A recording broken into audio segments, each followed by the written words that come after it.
We now turn to James and Kathleen Stone from the Stone Foundation, who will speak about resilience in the age of the pandemic. Thank you very much. Chair, thank you all honored guests. My husband, Jim Stone, and I are honored to be here for what has been an inspiring and informative conference. Resilience has always been important at every level of human endeavor.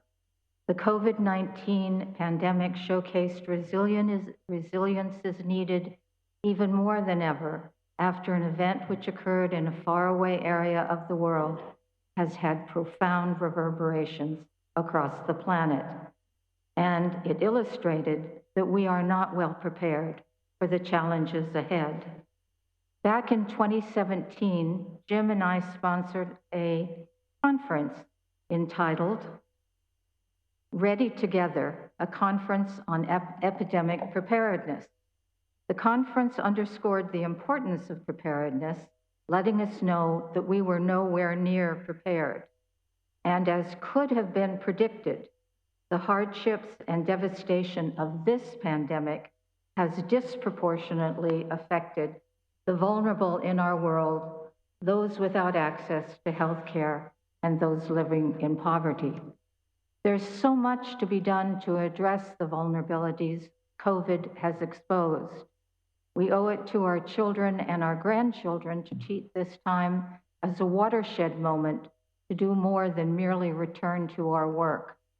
Philanthropy can help fill the gaps that governments overlook, but philanthropy and governments must see the pandemic preparedness about being much more than just public health.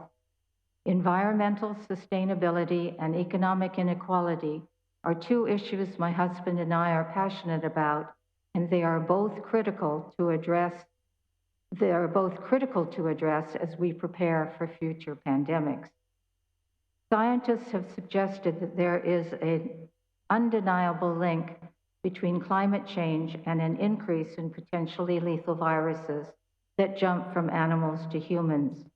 The destruction of habitat brings more animals into contact with one another and with humans.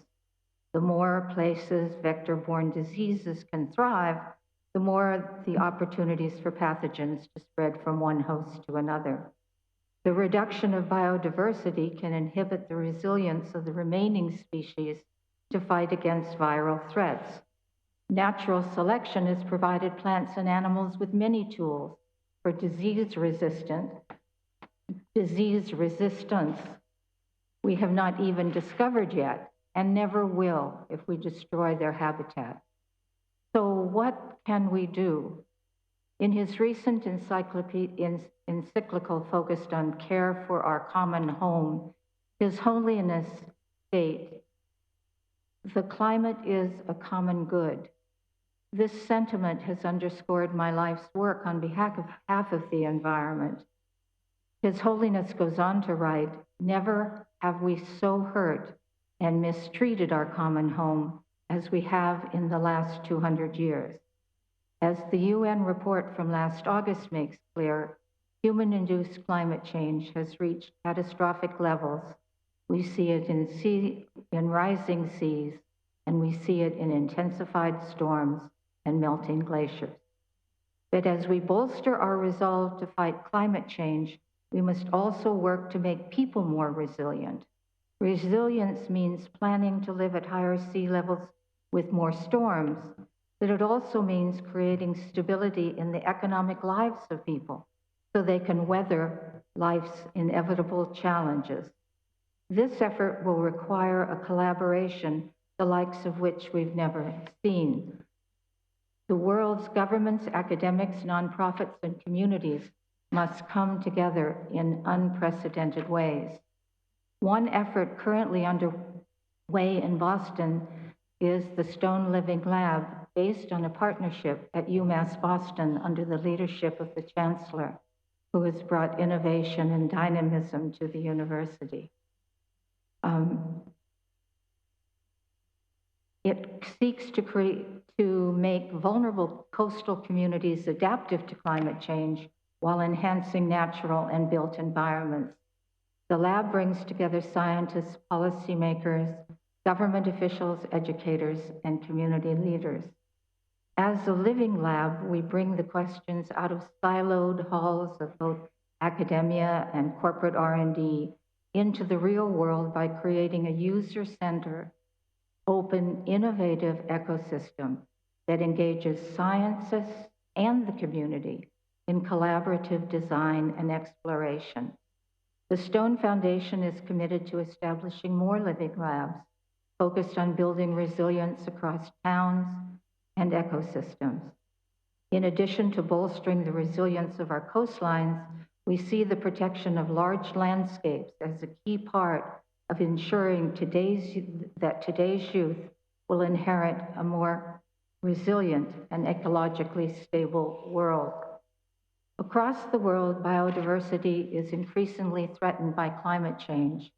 It is a widely accepted principle in the field of conservation biology that large connected landscapes and waterways are absolutely essential for biodiversity, especially when entire species are forced to migrate in search of suitable habitat. As one of our most brilliant and passionate scientists of our century, the late E.O. Wilson said, "Unless humanity learns a great deal more about biodiversity and moves quickly to protect it, we will soon lose most of the species composing life on Earth." Future living labs will also learn to address how to make space for all species in the midst of modern life, including how to prepare for drastic changes to our water supply. Jim and I firmly believe that we need to leave a more equitable and resilient world for the next generation. And as His Holiness has written, we are not faced with two separate crises, one environmental and one social, but rather one complex crisis, which is both social and environmental. Strategies for a solution demand an integrated approach to combating poverty, restoring the dignity to the underprivileged, and at the same time, protecting nature. I would like now to introduce my husband, Jim, who will be saying a few more words about this complex crisis and the role philanthropy plays in solving it. Thank you.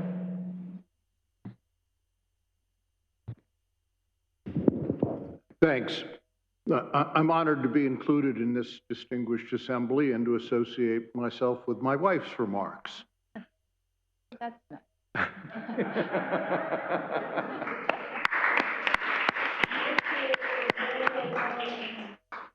Let me now add 2 points of emphasis related to my own personal experiences. I served for over a decade as a director and chairman of Management Sciences for Health, the nonprofit that Kathy referred to a few minutes ago. MSH is devoted to serving public health needs and preventing unnecessary deaths in some of the world's poorest countries. At the close of my service there, MSH employed 2,500 people in 40 countries with an annual budget of $300 million. Now, I commit a lot of my time to the philanthropy that good fortune in my business has permitted, concentrating on a single issue, the accelerating trend towards wealth inequality. Both activities are relevant, I think, to today's topic. MSH's chief executive in my time, John O. Quick, wrote a book called The End of Epidemics. Taken by his warning 20 years ago, Kathy and I sponsored the conference she mentioned. It was clear then that the world was unprepared for what was likely to happen. And now the coronavirus has brought tragedy, illness, isolation, anxiety, and increased xenophobia at a time when bridge building, diplomacy, and mutual respect are especially essential. In a world where vectors can be carried anywhere on the globe overnight, it is hard to envision that this plague and others yet unknown as disappearing. Our vaccines, antibiotics, and antivirals can be only a part of the defense. I run an insurance company, so preparatory risk mitigation is a familiar discipline in my world. but preparedness has been underemployed in global public health. It should be clear now that our public health culture, as well as institutions, must change to provide preparedness. Our country, my country, is in a particularly good position to protect itself and the rest of the world, and we have reason. We've lost more to COVID than in the 2 world wars in Vietnam combined. But I fear that history will judge American public sentiment as having been only half-heartedly committed to fighting the necessary battles. Too many Americans have somehow bought into the notion that whether to vax is just a personal choice. It's appropriate that members of a free populace can put themselves at personal risk if they don't harm others by doing so.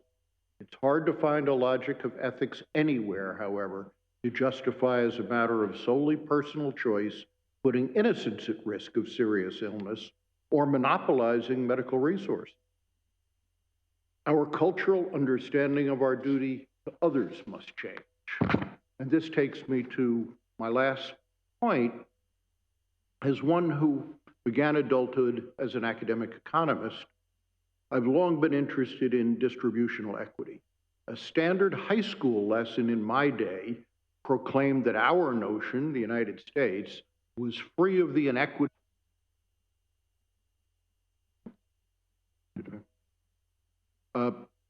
European hereditary aristocracies and ancient Oriental empires.